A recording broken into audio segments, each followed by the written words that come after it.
વિદ્યાર્થી મિત્રો, ધોરણ 10 વિષય વિજ્ઞાનમાં આજે આપણે માર્ચ 2026માં લેવાયેલ બોર્ડની પરીક્ષાનું પેપરનું સોલ્યુશન કરીશું, વિભાગ ડીનું.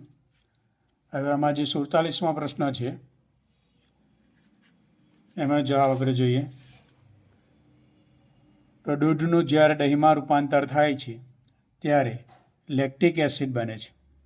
તેને લીધે pHનું મૂલ્ય ઘટે છે અને દહીં સ્વાદે ખાટું લાગે છે. સામાન્ય રીતે ધાતુની એસિડ સાથેની પ્રક્રિયાથી હાઇડ્રોજન વાયુ મુક્ત થાય છે. ઉદાહરણ Fe(H2SO4) સાથે પ્રક્રિયા થાય તો FeSO4 + H2, Mg + H2SO4, MgSO4 + H2, Zn + 2HCl, ZnCl2 + H2, 2 aluminium + 6 HCl, તો બને છે 2 AlCl3 + 3H2. આમાંથી ગમે તે એક ઉદાહરણ લખવાનું. હવે 48મો જે પ્રશ્ન છે એને જવાબ જોઈએ. તેમાં જે પ્રશ્ન છે, પદાર્થ એક્સનું નામ અને રાસાયણિક સૂત્ર લખો. એક્સની બનાવટ અને એના ઉપયોગો જણાવો. તો એક્સનું નામ છે વિરંજન પાવડર, બ્લીચિંગ પાવડર. રાસાયણિક સૂત્ર છે એનું CaOCl2. હવે એની બનાવટ ક્લોરીનની શુષ્ક ફોડેલા ચૂના સાથેની પ્રક્રિયા દ્વારા વિરંજન પાવડર બને છે. હવે એના ઉપયોગો: કાગળ ઉદ્યોગમાં લાકડાના માવાને વિરંજન માટે, લોન્ડ્રીમાં ધોયેલા કપડાના વિરંજન માટે, અનેક રાસાયણિક ઉદ્યોગોમાં ઓક્સિડેશન કરતા તરીકે, પીવાના પાણીને જંતુઓથી મુક્ત કરવા માટે.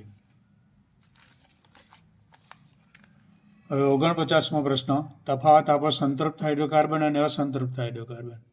અને બીજો છે સમાનધર્મી શ્રેણી એટલે શું, ઉદાહરણ સહિત સમજાવો. તો પહેલા તફાવત: સંતૃપ્ત હાઇડ્રોકાર્બન, અસંતૃપ્ત હાઇડ્રોકાર્બન. દરેક કાર્બન પરમાણુ પરસ્પર એકલ બંધથી જોડાયેલા હોય છે. આમાં દરેક કાર્બન પરમાણુ પરસ્પર દ્વિબંધ કે ત્રિબંધથી જોડાયેલા હોય છે. તે ખૂબ જ ઓછા ક્રિયાશીલ છે. તે યોગશીલ પ્રક્રિયા અનુભવતા નથી. તે યોગશીલ પ્રક્રિયા અનુભવે છે. ઉદાહરણ આલ્કેન, આમાં ઉદાહરણ આલ્કીન અને આલ્કાઇન.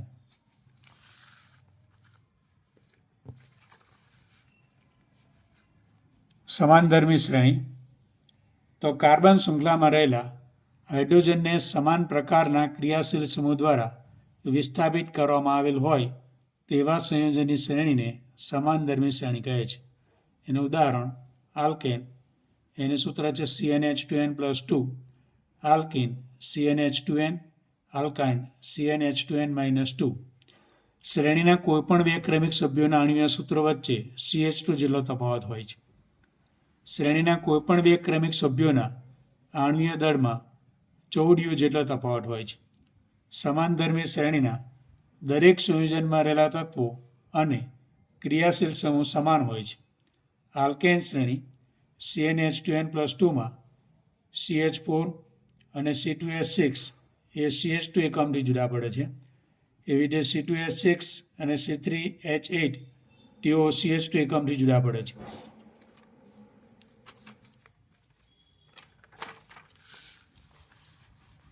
હવે 50મા પ્રશ્નની અંદર આપણને આકૃતિ આપેલી છે ને એના આધારે જવાબો આપવાના છે. કે બી, સી અને ડી અંગોના નામ લખો અને અંગ બીમાં થતી પાચન ક્રિયા સમજાવો. તો એનું નામ છે અન્નળી, બી જઠર, સી યકૃત અને ડી નાનું આંતરડું. હવે અંગ બી જઠર, એમાં થતી પાચન ક્રિયા. જઠરમાં આવેલી જઠર ગ્રંથિઓ હાઇડ્રોક્લોરિક એસિડ, એક પ્રોટીન પાચક ઉત્સેચક પેપ્સિન તથા શ્લેષ્મનો સ્ત્રાવ કરે છે. હાઇડ્રોક્લોરિક એસિડ એસિડિક માધ્યમ તૈયાર કરે છે જે પેપ્સિન ઉત્સેચકની પ્રક્રિયામાં મદદરૂપ થાય છે. શ્લેષ્મને લીધે જઠરના આંતરિક અસ્તરને એસિડ સામે રક્ષણ મળે છે. હવે ફક્ત દ્રષ્ટિહીન વિદ્યાર્થી માટે માનવ પાચન તંત્રના અંગોના નામ જણાવો અને નાના આંતરડામાં થતું પાચન સમજાવો. તો પાચન તંત્રના નામ: જઠર, નાનું આંતરડું, મોટું આંતરડું, યકૃત, સ્વાદુપિંડ, અન્નળી અને મળદ્વાર. હવે નાના આંતરડામાં થતું પાચન: નાના આંતરડામાં કાર્બોદિત, પ્રોટીન, ચરબીના સંપૂર્ણ પાચન માટેનું સ્થાન છે. આ કાર્ય માટે યકૃત તથા સ્વાદુપિંડના સ્ત્રાવી દ્રવ્યો કે પદાર્થોને મેળવે છે. યકૃતમાંથી સ્ત્રવતો પિત્તરસ ચરબી પર કાર્ય કરે છે. નાના આંતરડામાં ચરબી મોટા ગોલકોમાં સ્વરૂપમાં હોય છે. પિત્તક્ષારો આ ગોલકોને વિખંડિત કરીને નાના ગોલકોમાં રૂપાંતરિત કરે છે, જેથી ક્રિયાશીલતામાં વધારો થાય છે. પ્રોટીનના પાચન માટે ટ્રિપ્સિન ઉત્સેચક તથા ચરબીના પાચન માટે લાઇપેજ ઉત્સેચક હોય છે. અંતમાં પ્રોટીનનું એમિનો એસિડમાં, જટિલ કાર્બોદિતનું ગ્લુકોઝમાં તથા ચરબીનું ફેટી એસિડ તથા ગ્લિસરોલમાં રૂપાંતર કરી નાખે છે. નાના આંતરડામાં અસંખ્ય આંગળી જેવા પ્રવર્ધો આવેલા હોય છે. હવે 51મો પ્રશ્ન. વિભિન્ન પ્રાણીઓમાં ગ્લુકોઝના ઓક્સિડેશન વડે ઉર્જા પ્રાપ્ત કરવાની વિવિધ રીતો સમજાવો. તો ગ્લુકોઝ 6 કાર્બન અણુ, કોષ રસમાં પાયરુવેટ 3 કાર્બન અણુ વત્તા ઉર્જા. હવે જો O2ની ગેરહાજરી એટલે કે અજારક શ્વસન ઈસ્ટની અંદર થાય, એમાં ઇથેનોલ, કાર્બન ડાયોક્સાઇડ અને ઉર્જા ઉત્પન્ન થાય. હવે O2ના અભાવે આપણી સ્નાયુ પેશીમાં થાય લેક્ટિક એસિડ 3 કાર્બન અણુ વત્તા ઉર્જા. હવે જારક શ્વસન O2ની હાજરીમાં કણાભ સૂત્રોમાં થાય કાર્બન ડાયોક્સાઇડ વત્તા પાણી વત્તા ઉર્જા. કોષીય શ્વસન દ્વારા મુક્ત થતી ઉર્જા તરત જ એટીપી નામના અણુમાં સ્વરૂપમાં સંશ્લેષણ પામે છે, જે કોષને અન્ય પ્રક્રિયા માટે બળતણ રૂપે પ્રાપ્ત થાય છે. એટીપીના વિઘટનથી નિશ્ચિત પ્રમાણમાં ઉર્જાને મુક્ત કરે છે.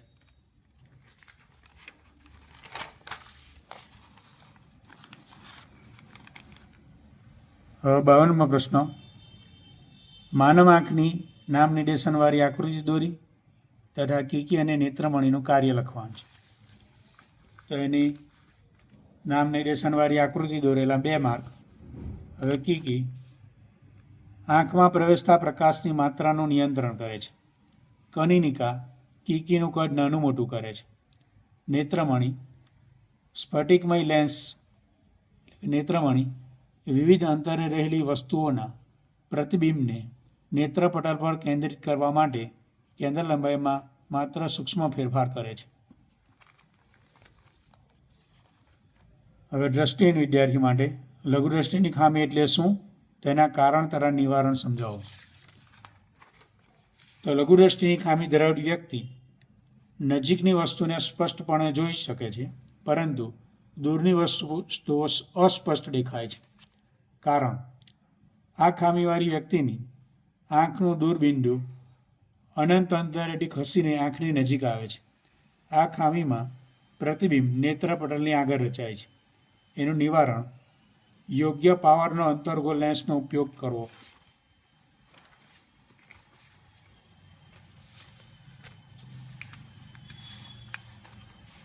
હવે 53મો પ્રશ્ન. સામાન્ય ઘરેલું પરિપથનું રેખાચિત્ર દોરી સમજાવો.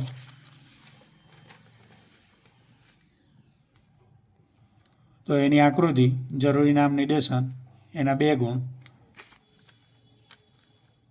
મુખ્ય સપ્લાય કે જે વિદ્યુતના થાંભલા દ્વારા પ્રાપ્ત થાય છે. સપ્લાયમાં રહેલા વાયરો પૈકી લાલ અવાહક આવરણવાળા વાયરને લાઈવ એટલે કે જીવંત વાયર કહે છે. જેના પર કાળું અવાહક આવરણ હોય તેને ન્યુટ્રલ વાયર કહે છે. ઘરમાં લગાડેલ મીટર બોર્ડમાં આ વાયરો મુખ્ય ફ્યુઝમાંથી પસાર થઈ એક વિદ્યુત મીટરમાં દાખલ થાય છે. તેમને મેઇન સ્વિચમાંથી પસાર કરીને ઘરના વાયરો સાથે જોડવામાં આવે છે. ઘરમાં 2 અલગ અલગ પરિપથો હોય છે, 15 એમ્પિયરનો અને 5 એમ્પિયર વિદ્યુત પ્રવાહ રેટિંગવાળા. લીલા રંગનું આવરણ અર્થિંગ માટે વપરાય છે, જે ધાતુના આવરણ ધરાવતા વિદ્યુત સાધનોમાં સુરક્ષા પૂરી પાડે છે. દરેક પરિપથમાં અલગ અલગ ઉપકરણો લાઈવ અને ન્યુટ્રલ વાયર સાથે જોડવામાં આવે છે. દરેક ઉપકરણને ઓન ઓફ સ્વિચ હોય છે. દરેક ઉપકરણોને સમાંતર જોડવામાં આવે છે. બધા ઘરેલું પરિપથોમાં વિદ્યુત ફ્યુઝ એક મહત્વપૂર્ણ ઘટક છે, જે પરિપથ તથા ઉપકરણને ઓવરલોડિંગ નુકસાનથી બચાવે છે. વિદ્યુત ફ્યુઝ વિદ્યુત પરિપથ તથા વિદ્યુત ઉપકરણોમાં વહેતા અનિચ્છનીય ઉચ્ચ વિદ્યુત પ્રવાહને અટકાવીને નુકસાન અટકાવે છે.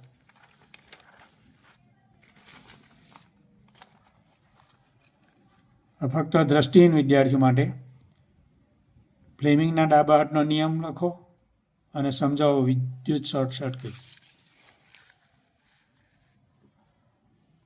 ડાબા હાથનો અંગૂઠો, પ્રથમ આંગળી અને વચ્ચેની આંગળી આ ત્રણેયને એવી રીતે પ્રસારો કે જેથી તેઓ એકબીજાને પરસ્પર લંબ રહે. જો પ્રથમ આંગળી ચુંબકીય ક્ષેત્રની દિશામાં હોય અને વચ્ચેની આંગળી વિદ્યુત પ્રવાહની દિશામાં હોય તો અંગૂઠાની દિશા વાહક પર લાગતા બળની દિશા અથવા વાહકના ગતિની દિશા દર્શાવે છે.